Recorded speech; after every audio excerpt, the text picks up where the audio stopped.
सारी दुनिया है लॉकडाउन में, कोरोना है सबका रोना। डरने वाली बात नहीं है, सावधानी हमको रखनी है। 1 मीटर की दूरी से ही बात है हम सबको करनी है। बच्चों आओ पढ़ो सभी, कोरोना से डरो नहीं। बच्चों आओ पढ़ो सभी, कोरोना से डरो नहीं। पढ़ना लिखना है सबको, आगे बढ़ना है सबको। आज हम फोर्स की बात करते हैं फिर से। जैसे कोई बॉडी है, एक मास है, वो मास हमेशा दूसरे मास को क्या करता है? अट्रैक्ट करता है। अर्थ है, अगर मैं कोई बॉडी अर्थ के पास लाकर ऊपर से ड्रॉ करता हूं, तो चूंकि इस बॉडी में मास है, अर्थ बहुत ज़्यादा मास अर्थ का है, तो ये इस पर क्या लगाएगा? एक फोर्स लगाएगा। उसे कहा जाता है ग्रेविटेशनल फोर्स। Gravitational force. मैं फोर्स पर आपको कुछ बताऊंगा और उसके बाद इस समरी को आप याद करेंगे और उसे याद करके आपको क्वेश्चन बनाने हैं। डिफरेंट टाइप ऑफ क्वेश्चन, जैसे आप हमेशा हर चैप्टर की समरी के बाद बनाते हैं, वो आपको बनाने हैं। पहले आपको याद करना है कि आज क्या बताया गया 5-7 मिनट में। उस 5-7 मिनट की समरी को अपना दिमाग में आपके कैद करना है, फिर आपको क्वेश्चन बनाने हैं। ये थ्योरी हुई जब तक पता चला कि भाई ग्रेविटेशनल फोर्स होता है एक ऐसा फोर्स कि जो कोई बॉडी एक बॉडी दूसरे बॉडी पर लगाती है, उसे ग्रेविटेशनल फोर्स है। अट्रैक्शन का ये फोर्स होता है, केवल वन वे फोर्स है, केवल वन वे, केवल अट्रैक्शन। रिपल्सन फोर्स ये नहीं होता, अट्रैक्शन फोर्स होता है। उसके बाद क्या हुआ, नेचर में और भी फोर्स हैं। कैसे पता चला? एक पत्थर निकला नीचे से, अंबर, इलेक्ट्रॉन भी उस पत्थर को कहा गया बाद में इलेक्ट्रॉन, ELEKTRON। अंबर नाम का पत्थर हुआ। उस पत्थर को रब किया गया। रब करने के बाद ये पाया गया कि जब हम उस पत्थर को रब करते हैं तो उसमें कुछ अजीब सी प्रॉपर्टी उत्पन्न हो जाती है। अगर एक उसके पास कोई दूसरा पत्थर लाए उस जैसा ही रब करने के बाद, तो वो अंबर दूसरे पत्थर को, दूसरे मैटर को क्या करता है? अट्रैक्ट या रिपल्ट करता है। रिपेल उसने किया। उसके बाद क्या किया साइंटिस्ट ने? अन्य मैटर को रब करना शुरू किया। जैसे प्लास्टिक को रब किया, जैसे गिलास को रब किया। तो पाया कि जब हम गिलास को हमने रब किया और गिलास को रब करने के बाद हमने उन दोनों गिलास रॉड को हमने क्या किया? हैंग कर दिया। तो पाया वो दोनों, ये भी गिलास है, ये भी गिलास है। तब हमने पाया कि वो दोनों गिलास रॉड, जब हमने उसे रब किया तो हमने क्या पाया कि दोनों गिलास रॉड एक दूसरे को रिपेल कर रही हैं, दूर जा रही हैं एक दूसरे से। और हमने क्या किया? 2 प्लास्टिक की रॉड ली, उन्हें रब किया और रब करने के बाद पास उन्हें लटका दिया। तो हमने पाया कि वो दोनों प्लास्टिक के रॉड भी एक दूसरे को रिपेल कर रही हैं। रिपेल समझ रहे हैं ना? एक दूसरे दूर जा रही हैं। हमने क्या किया? एक रॉड हमने ली गिलास की और दूसरी हमने रॉड ली प्लास्टिक की और रब करके दोनों को हमने हैंग कर दिया एक जगह। तो हमने पाया वो दोनों एक दूसरे को अट्रैक्ट कर रहे हैं। इस प्रॉपर्टी को कहा गया चार्ज। कि चार्ज एक ऐसी प्रॉपर्टी है कि ये माना गया कि रब करने से उन पर चार्ज प्रोड्यूस हुआ, एक प्रॉपर्टी चार्ज आई और चार्ज ने एक दूसरे को रिपेल किया, चार्ज के कारण उस मैटर ने, और चार्ज के कारण ही उन दोनों एक दूसरे को क्या किया? रिपेल किया। इससे यह प्रूफ होता है कि चार्ज 2 तरह के पाए गए। अब उनका नाम देने की बारी आई। एक चांस आया कि उन्हें क्या नाम हम दें, है ना? तो ये होता है यहाँ पर कि अगर हमने एक गिलास रॉड ली और एक हमने प्लास्टिक की रॉड ली, उन्हें दोनों को रब किया और उन दोनों को रब करने के बाद उन रॉड को हमने एक दूसरे से टच कर दिया। जब हमने उन दोनों को एक दूसरे से टच कर दिया और टच करने के बाद क्या किया हमने? टच करने के बाद उस गिलास और प्लास्टिक को फिर से हैंग किया, पास लटका दिया पास। तो हम देखते हैं कि अब वो दोनों रॉड एक दूसरे को अट्रैक्ट नहीं कर रही। पहले तो क्या कर रही थी, गिलास की रॉड और प्लास्टिक की जो रॉड थी वो एक दूसरे को अट्रैक्ट कर रही थी, पर जब हमने उन दोनों को टच कर दिया तो टच करने के बाद क्या हुआ, टच करने के बाद क्या हुआ कि वो एक दूसरे को अब अट्रैक्ट नहीं कर रही हैं। इसका क्या मतलब है, इसका मतलब है कि टच करने के बाद जो उनका चार्ज था उन्होंने एक दूसरे को नलीफाई कर दिया, और एक दूसरे को नलीफाई करने के बाद क्या हुआ, एक दूसरे को नलीफाई करने के बाद क्या हुआ, न्यूट्रल हो गए, और न्यूट्रल के बाद उनका जो अट्रैक्शन फोर्स उनके बीच था वो समाप्त हो गया।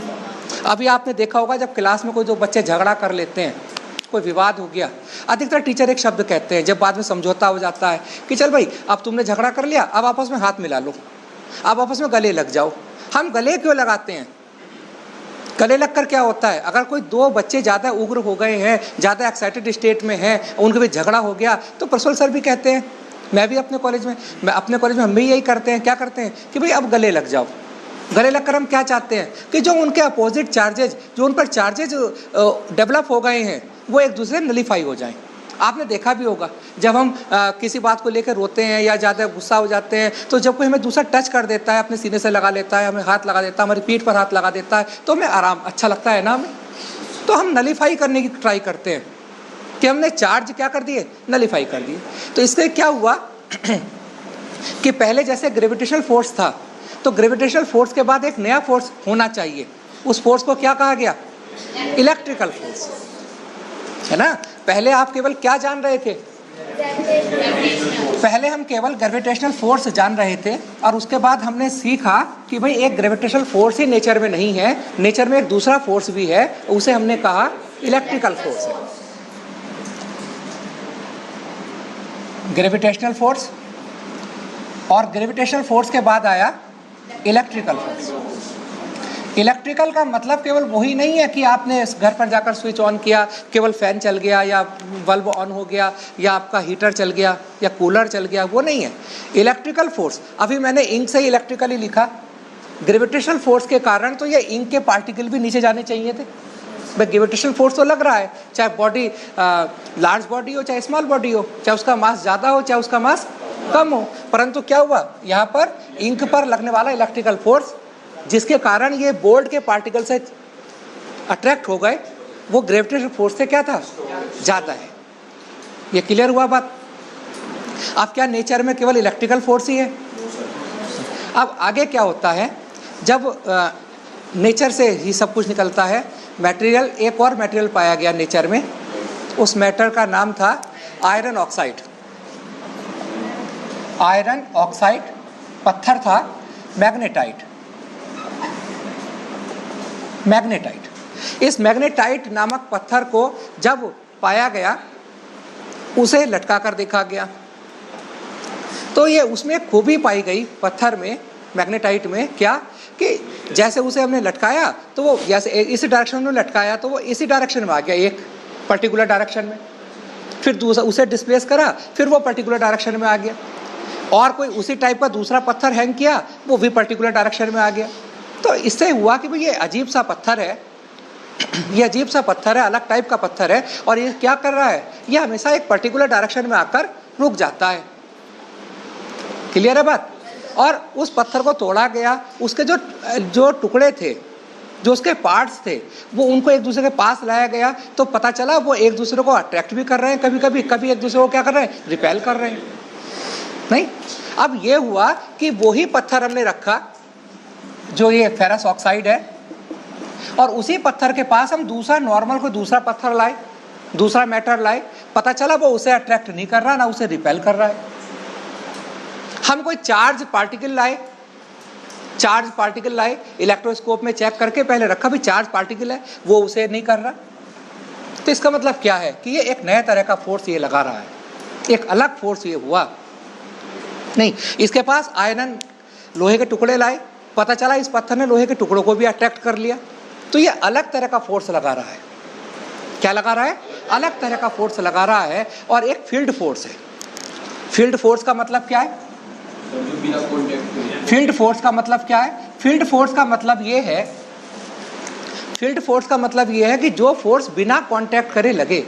मतलब क्या है कि अर्थ है, अर्थ के पास हम कोई ऊपर से कोई पत्थर छोड़ दें, कोई मैटर छोड़ दें तो अर्थ के पास चला जाता है ना, और ऊपर से जाकर छोड़ें तो, और ऊपर ले जाकर छोड़ें तो एक स्टेज ऐसी आएगी कि वो अर्थ की तरफ नहीं आएगा, तो उसका फील्ड खत्म हो गया, वहाँ पर जाकर उसका फील्ड फोर्स खत्म हो गया। बात समझ में आई या नहीं आई? ठीक है। क्या होता है फील्ड फोर्स का मतलब क्या है कि फील्ड फोर्स का मतलब ये है जैसे एक चार्ज रखा है, चार्ज रखा है, इसके चारों तरफ का एक फील्ड, कौन सा फील्ड? एक ऐसा फील्ड जिसमें मैं कोई दूसरा चार्ज लाऊं तो उस पर फोर्स लगे, पर अगर उस फील्ड के बाहर जाकर चार्ज रखा तो इसके कारण कोई फोर्स नहीं लगेगा। मैंने पहले बताया आपको, जैसे थाना हल्दौर या कोई भी थाना लो, उसका एक फील्ड होगा ना भाई, इस फील्ड में है तो वो उस पर वो फोर्स लगा सकता है, और उसमें नहीं है तो वो फील्ड नहीं लगा सकता। बात क्लियर है आपको? नहीं है तो ये दोनों फोर्स कैसे हैं? ग्रेविटेशनल फोर्स, इलेक्ट्रिकल फोर्स या मैग्नेटिक फोर्स, ये कैसे फोर्स है? ये फील्ड फोर्स है, ये कॉन्टैक्ट फोर्स नहीं। अब बात आती है कभी कभी कि माना जाता है कि अर्थ में भी क्या है, अर्थ भी एक मैग्नेट है ना। पहले माना जाता था, ये चर्चा होती थी कि अर्थ के सेंटर में एक कोई मैग्नेट रखा है, अर्थ के नीचे कोई बार मैग्नेट रखा है, परंतु होता क्या है, अर्थ में मैग्नेट क्यों है, मैग्नेटिक फील्ड डेवलप कैसे होता है? मैग्नेटिक फील्ड डेवलप होता है, उससे पहले एक थ्योरी बताता हूँ। एक वैज्ञानिक आए ऑरेस्टेड जो वर्क कर रहे थे वो मैग्नेटिक फील्ड के डायरेक्शन में नहीं कर रहे थे, मैग्नेटिक फील्ड के फील्ड में नहीं कर रहे थे, वो उनका तो इलेक्ट्रिक फील्ड था, वो तो करंट पर रिसर्च कर रहे थे। किस पर? करंट पर। तो उन्होंने एक वायर में करंट फ्लो किया, है ना। कैसे करंट फ्लो किया? एक बैटरी लगा दी, या बैटरी या सेल लगा दिया, एक की लगा दिया, और की लगाने के बाद वो सर्किट पूरा हुआ और उस वायर में करंट फ्लो हो रहा था। क्या हो रहा था? है ना। जिस टेबल पर वो ये सब कर रहे थे उन्हीं के पास कोई मैग्नेटिक निडल रखी थी। क्या रखी थी? अब जैसे ही वो तो बार बार क्या कर रहे थे ऑरेस्टेड, वो तो बार बार इस सर्किट में करंट कभी फ्लो कर रहे थे, कभी ऑन कर रहे थे, कभी ऑफ कर रहे थे, कभी ऑन कर रहे थे, कभी ऑफ कर रहे थे। उन्होंने देखा, अचानक निगाह पड़ी कि भाई ये वायर के पास जो मैग्नेटिक निडल रखी है, जैसे ही मैं ऑन ऑफ कर रहा हूँ स्विच को, ये निडल एक डायरेक्शन में आ जाती है। निडल कहीं भी हो, जैसे ही मैं इसे ऑन करता हूँ करंट फ्लो होता है वायर में, ये निडल एक डायरेक्शन में आ रही है। तो समझे यार ये क्या हो रहा है। उन्होंने फिर दोबारा करा, उन्होंने क्या किया, इसका पोल बदल दिए, इधर नेगेटिव कर दिया, इधर पॉजिटिव कर दिया, करंट की डायरेक्शन चेंज हो गई। करंट की डायरेक्शन चेंज हुई तो क्या हुआ, वो निडल फिर डिस्प्लेस हो रही है और एक पर्टिकुलर डायरेक्शन में जाकर रुक रही है ना। तो उन्होंने ये एक परिकल्पना दी, एक इमेज अपनी कहा है, उन्होंने क्या स्टेटमेंट दिया कि जब करंट फ्लो होता है किसी वायर में, जब किसी वायर में करंट फ्लो होता है तब उसके चारों तरफ एक मैग्नेटिक फील्ड डेवलप हो जाता है। उस मैग्नेटिक फील्ड के कारण, अरे भाई ये निडल डिस्प्लेस हुई है ना, निडल डिस्प्लेस हुई। न्यूटन ने क्या कहा था? न्यूटन ने कहा था कि कोई भी बॉडी अगर स्थिर है, कांस्टेंट है, तो वो कांस्टेंट रहेगी। कब तक? जब तक कोई उस पर फोर्स ना लगाया जाए। तो भाई इस निडल, ये निडल जो हिल गई, थोड़ी सी डिस्प्लेस हुई, ये क्यों हुई? इस पर इसका मतलब क्या, कोई ना कोई फोर्स लगा। आसपास तो कोई था नहीं जिसने से पुश कर दिया, आसपास कोई ग्रेविटेशनल फोर्स भी नहीं ऐसा था, नहीं तो पहले ही हिल गई होती। आसपास कोई चार्ज भी नहीं था, तो इस पर ये क्यों डिस्प्लेस हुई? ये डिस्प्लेस हुई इसके कारण कोई ना कोई फोर्स उत्पन्न हुआ, कोई ना कोई फील्ड उत्पन्न हुआ, और उस फील्ड को कहा गया मैग्नेटिक फील्ड। और मैग्नेटिक फील्ड क्यों उत्पन्न होता है? मैग्नेटिक फील्ड उत्पन्न होता है केवल मूविंग चार्ज के कारण, चार्ज के मूव होने के कारण। अगर कोई चार्ज मैंने यहाँ लाकर रख दिया तो कोई मैग्नेटिक फील्ड डेवलप नहीं हो रहा है, परंतु अगर ये चार्ज मूव कर रहा है तो मैग्नेटिक फील्ड डेवलप हो रहा है। बात समझ में आई? अब अर्थ की बात हम करते हैं, जो मैंने बीच में छोड़ दी थी। अर्थ के मैग्नेटिक फील्ड का कारण क्या है? अर्थ में क्या है? अर्थ में भी एक लिक्विड्स है ना, आयंस हैं, और वो आयंस क्या हैं, बहुत तेजी से मूव करते हैं, है ना। वो आयंस क्या करते हैं, बहुत तेजी से मूव करते हैं आयंस, है ना। और उस आयंस के, उन चार्ज के मूवमेंट होने के कारण ही अर्थ में मैग्नेटिक फील्ड है। बात समझ में आई आपको? नहीं आई? क्लियर है? और अर्थ के, ये तो अंदर की बात हो गई, जो इंटरनल बात हो गई। अर्थ का जो बाहर का वातावरण है, एटमॉस्फेयर है, उसमें भी तो मॉलिक्यूल्स हैं, उसमें भी तो आयंस हैं, नहीं है।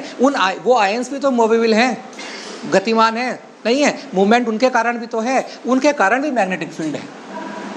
क्लियर? तो अर्थ के अंदर मैग्नेटिक फील्ड है और जो डायरेक्शन है मैग्नेटिक फील्ड लाइंस की वो क्या होती है, नॉर्थ टू साउथ निकलती है, नॉर्थ टू साउथ।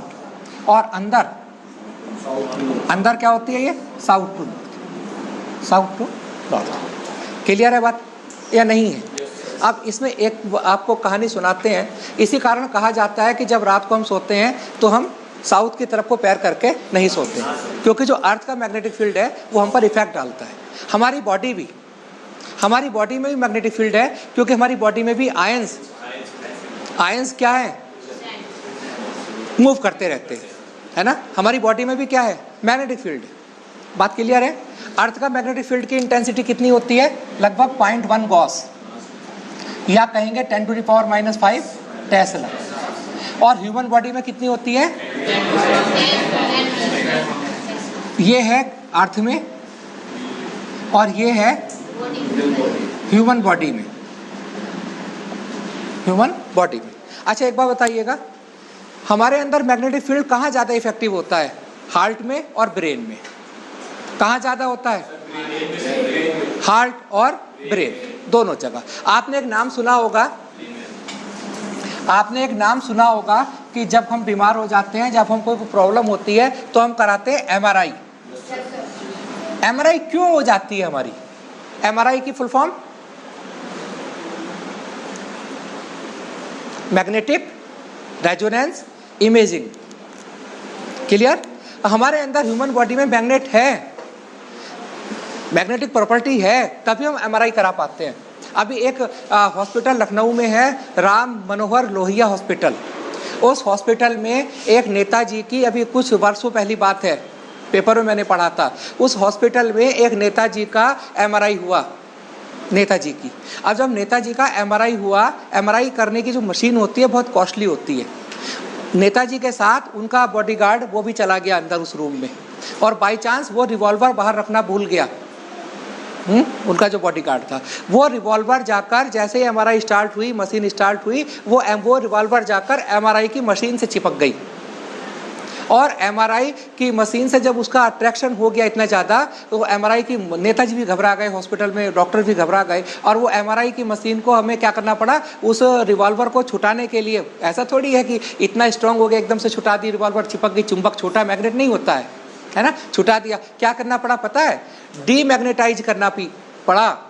और डीमैग्नेटाइज करने के बाद वो मशीन खराब हुई, 52 लाख रुपए का खर्चा आया उस मशीन से रिवॉल्वर को अलग करने में, 52 लाख रुपए का खर्चा आया। बाद में कोर्ट केस विवाद भी हुआ कि ये पैसा कौन देगा, नेताजी देंगे या हॉस्पिटल देगा या वो गार्ड देगा। बात समझ में आई? तो इतने ज़्यादा एनर्जेटिक होते हैं सब ये टूल्स, जो मेडिकल टूल्स हैं, ये हमें मजबूरी में कराने चाहिए, नहीं तो हमारे शरीर पर बैड इफेक्ट ये डालते हैं। अच्छा, फिलहाल आज 3 तरह की फोर्स की चर्चा की। कौन कौन से? ग्रेविटेशनल फोर्स, इलेक्ट्रिकल फोर्स और मैग्नेटिक फोर्स, है ना। मैं आपको थोड़ी चर्चा 2 मिनट की और करते हैं। कहीं पर हम ये निशान लगा देखते हैं बुक में, और बुक अगर आप देखेंगे कहीं पर हम ये निशान लगा देखते हैं बुक में। ये क्या इंडिकेट करते हैं दोनों निशान? आप लोग क्योंकि छोटी क्लास से आप देखते हैं तो क्या इंडिकेट करते हैं? एक तीर देखा है आपने? तीर ऐसा होता है ना, आगे से नुकीला और पीछे से उसका बांधते जिसे उसे खींचकर छोड़ते हैं, है ना, कमान पे करते हैं ना।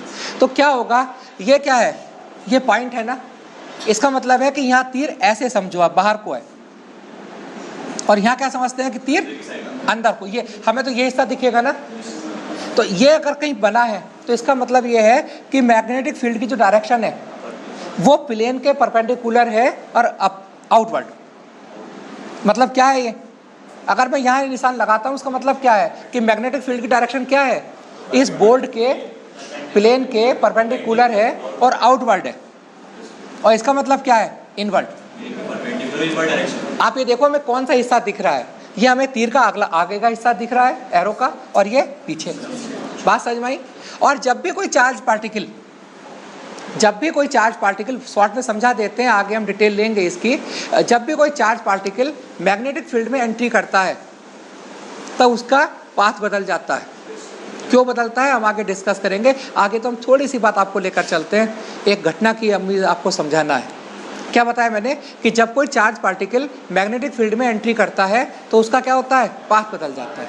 जब वो परपेंडिकुलर एंट्री करता है, सपोज करो ये मैग्नेटिक फील्ड की डायरेक्शन है, किसकी, और कोई ये पार्टिकल है, चार्ज पार्टिकल है, और ये इस डायरेक्शन में मूव कर रहा है इसके अंदर, तो इसका पाथ सर्किल बनाता है। क्या बनाता है, सर्किल। मतलब क्या है कि अगर कोई चार्ज पार्टिकल है और चार्ज पार्टिकल इस एरिया में, अगर कोई मैग्नेटिक फील्ड है और कोई चार्ज पार्टिकल आया, और वो कैसे आया, परपेंडिकुलर, तो यहाँ मूव करता है, सर्किल बनाता है, सर्कुलर मोशन करता है वो। क्लियर। और जब कोई चार्ज पार्टिकल किसी अन्य एंगल पर एंट्री करता है, 30 पर, 40 पर, 50 पर, किसी भी एंगल पर, तो उसका पाथ पता कैसा होता है, हेलिक्स। ये हेलिक्स है, हेलिक्स मोशन। समझ में आई बात। आज आपको एक घटना बताते हैं, उस घटना की वजह से मैंने इतनी देर तक आपसे चर्चा की। एक घटना का नाम मैंने लिखा है पहले से ही, एरोरा बोरेलीज। एरोरा बोरेलीज ना, ये घटना होती है पोल पर। अगर हम नॉर्थन कनाडा की बात करें, नॉर्थ कनाडा या अलास्का की बात हम करें, ये अर्थ है, अर्थ का ये नॉर्थ पोल है और ये साउथ पोल है। मैं पोल की बात करता हूँ। बहुत दूर दूर से आदमी इस घटना को देखने जाता है, एरोरा बोरेलीज को बहुत दूर से देखने जाता है। होता क्या है कि इन दोनों जगह पर, या और भी बहुत सी प्लेस है हो सकती हैं, उन प्लेस पर आसमान में कलर दिखाई देते हैं। पिंक कलर हो गया आपका, ग्रीन कलर हो गया, ब्लू कलर हो गया, और कभी कभी एवरेजली कभी कभी हमारे यहाँ कहीं भी दिखाई दे जाते हैं। होता है ना ऐसा। तो हम बताते हैं कि ये ऐसा क्यों होता है। पहले तो वहाँ अल्लाह की देन या ईश्वरीय कृपा बताई जाती थी कि भाई ऐसा है कि ये जो हो रहा है ये सब ईश्वर कर रहा है, आसमानी ताकत ये कर रही हैं, ये ऐसा पैदा करती हैं। होता क्या है, आप इसे ध्यान से सुनिएगा, थोड़ा आपको अच्छा भी लगेगा। देखो, सन से हमें क्या मिलती है, लाइट मिलती है, ठीक। सन में क्या होता है, फ्यूजन भी होता है, फ्यूजन भी होता है। समझ रहे हैं ना, फ्यूजन क्या होता है, हाइड्रोजन जो होते हैं, हाइड्रोजन मॉलिक्यूल जुड़कर हीलियम मॉलिक्यूल बनाते हैं, और कोई से मॉलिक्यूल टूटकर अन्य मॉलिक्यूल टूट जाते हैं। भाई कुछ टूटते हैं, कुछ बनते हैं, ये तो होता है। और बहुत ज़्यादा हाई टेम्परेचर होता है, पता है, आयंस क्रिएट होते हैं। क्या क्रिएट होते हैं, और वो आयंस जो हैं बहुत ज़्यादा वेलोसिटी होगी क्योंकि टेम्परेचर बहुत ज़्यादा है। क्लियर। भाई सन में क्या है, टेम्परेचर बहुत ज़्यादा है, तो बहुत ज़्यादा जब टेम्परेचर है, आयंस उत्पन्न हो रहे हैं, आयंस डेवलप हो रहे हैं, तो वो आयंस क्या करते हैं, वो आयंस अर्थ की ओर चलते हैं। कहाँ चलते हैं, वो आयन कहाँ चलते हैं, अर्थ की ओर चलते हैं, है ना। अब वो अर्थ के पास आए, अर्थ का अपना क्या है, मैग्नेटिक फील्ड। भाई अर्थ का क्या है। अब जब वो क्या करेंगे, जब वो अर्थ के जो ये लाइंस हैं, ये अर्थ, ये लाइंस मैग्नेटिक लाइंस, ये नॉर्थ और ये साउथ, ये मैग्नेटिक लाइंस हैं। आया। अब एक बार बताइएगा, आयंस आ रहे हैं ऊपर से, कहाँ से, कहाँ से, सन से। क्यों आ रहे हैं भाई, वहाँ तो डेवलपमेंट इतना ज़्यादा हो रहा, प्रोडक्शन है, वो तो आयंस की फैक्ट्री है इतने हाई टेम्परेचर पर। अब वो आयंस आए, अब वो आयंस कहाँ एंट्री कर गए, मैग्नेटिक फील्ड में। आज जब वो मैग्नेटिक फील्ड में एंट्री कर गए तो आप क्या सोचेंगे कि एक ही डायरेक्शन में एंट्री करेंगे, वो तो किसी डिफरेंट एंगल्स पर एंट्री करेंगे ना। जब वो मैग्नेटिक फील्ड में एंट्री करते हैं तो मैंने क्या बताया था कि मैग्नेटिक फील्ड में एंट्री करने के साथ ही वो सर्कुलर मोशन करने लगते हैं, अगर परपेंडिकुलर कर रहे हैं तो, और अगर किसी अन्य एंगल पर कर रहे हैं तो हेलिक्स मोशन होगी। तो वो आयन साइज आप यहाँ ऐसे वाइब्रेट करने लगते हैं, ऐसे हेलिक्स पर। ये एक ही आयन बनाया मैंने, आयन कितने आए हैं, बहुत ज़्यादा। इलेक्ट्रिक लाइंस भी इतनी नहीं है, 2-3 ही इलेक्ट्रिक लाइंस भी नंबर ऑफ मिलियंस है। तो क्या होगा, वो आयंस मूव करने लगे, करने लगे ना, बात समझ में आई है नहीं आई? करने लगे। वायुमंडल में क्या है, एटमॉस्फेयर में क्या है बेसिकली? एटमॉस्फेयर में बेसिकली नाइट्रोजन है और ऑक्सीजन है। नाइट्रोजन है और क्या है? ऑक्सीजन है। अब वो जो नाइट्रोजन ऑक्सीजन है, ये बेसिकली आपने पढ़ा होगा कि ये एनर्जी लेवल्स होते हैं। आपने क्या पढ़ा है कि जो मॉलिक्यूल्स हैं बेसिकली ग्राउंड स्टेट में रहते हैं, और जब उन्हें बाहर से एनर्जी मिल जाती है तो वो उसे छोड़कर अपर लेवल में चले जाते हैं, एक्साइटेड स्टेट में चले जाते हैं। कहाँ चले जाते हैं? ऊपर चले जाते हैं। और वो फिर वहाँ कुछ समय रुककर 10⁻⁸ सेकंड रुककर फिर से लोअर स्टेट में वापस आते हैं, और वापस आते समय वो एनर्जी क्रिएट करते हैं और वो एनर्जी लाइट की फॉर्म में क्रिएट करते हैं, लाइट की फॉर्म में एमिट करते हैं। किस फॉर्म में? लाइट की फॉर्म में। कुल मिलाकर जो छोटे बच्चे हैं वो समझ लें इस बात को कि जो वो ऊपर से आयंस आए थे, उन आयंस ने क्या किया? मैग्नेटिक फील्ड में एंट्री की, और मैग्नेटिक फील्ड में एंट्री करने के साथ क्या हुआ? मैग्नेटिक फील्ड में एंट्री करने के साथ क्या हुआ? वो हेलिक्स मोशन करने लगे, सर्कुलर मोशन करने लगे, और बहुत तेजी से करेंगे। जितनी ज़्यादा स्पीड से आएंगे उतनी ज़्यादा स्पीड से करेंगे। अब वो आयंस क्या हुए? फिर नाइट्रोजन और ऑक्सीजन मॉलिक्यूल से टकराए, कोलिजन होने लगा। अब कोलिजन के बाद क्या हुआ? जो नाइट्रोजन उनके मॉलिक्यूल्स हैं वो एक्साइटेड स्टेट में पहुंच गए। अब फिर वहाँ रुककर क्या हुआ? फिर नीचे आए। तो क्या हुआ? उन्होंने एनर्जी क्रिएट की। एनर्जी किस फॉर्म में क्रिएट की? लाइट की फॉर्म में। और ये प्रैक्टिकली देखा गया कि नाइट्रोजन ने पिंक कलर का लाइट एमिट की और ऑक्सीजन के मॉलिक्यूल्स ने ग्रीन कलर की। और अदर मॉलिक्यूल्स भी हो सकते हैं, कोई नाइट्रोजन ऑक्सीजन थोड़ी हैं, अदर गैसेज भी हैं। तो उन्होंने अदर किया, परंतु जो हमें यहाँ कलर दिखाई दिए, वो लाइट तो यही दिखाई दी ना, वो जो कलर दिखाई दिए वो बेसिकली पिंक और ग्रीन दिखाई दिए। और इन कलर को देखने के लिए ही जनता पब्लिक जाती है। जो पहले दैवीय शक्ति बताई जाती थी उसका हमें रीजन मिल गया कि आज अगर कहीं लाइट हम ऊपर आसमान में देखते हैं तो हम समझ जाते हैं, क्या समझ जाते हैं? कि जरूर आयंस आए हैं, और वो आयंस मैग्नेटिक फील्ड में एंट्री उन्होंने की, और मैग्नेटिक फील्ड में एंट्री करने के बाद क्या हुआ? वो वाइब्रेट करने लगे। बात समझ में आई या नहीं आई? अब आप एक नज़ारा सोचिए, आप इस कॉलेज की एंट्री जब आपने की तो यहाँ म्यूजिक बज रहा होता और आपसे कहा जाता है जैसे यहाँ आएंगे आप नाचेंगे, ऐसा कोई सिस्टम बना देते तो क्या होता है ना? अब वही स्थिति वहाँ है। इस घटना को बोला जाता है एरोरा बोरेलिस। बात समझ में आई या नहीं आई? है ना? तो जो हमने आपको बताया आज की समरी, उसके ऊपर जो भी 5-10 मिनट आपको बोले फोर्स के ऊपर, फोर्स तो और भी हैं, और एक फोर्स है न्यूक्लियर फोर्स, वो सबसे स्ट्रांग फोर्स है। कभी फिर चर्चा करेंगे इस समरी के ऊपर, बार बार आप इसे याद करेंगे। इनके ऊपर आप क्या बनाएंगे? क्वेश्चन बनाएंगे, अपने आप से क्वेश्चन बनाने हैं।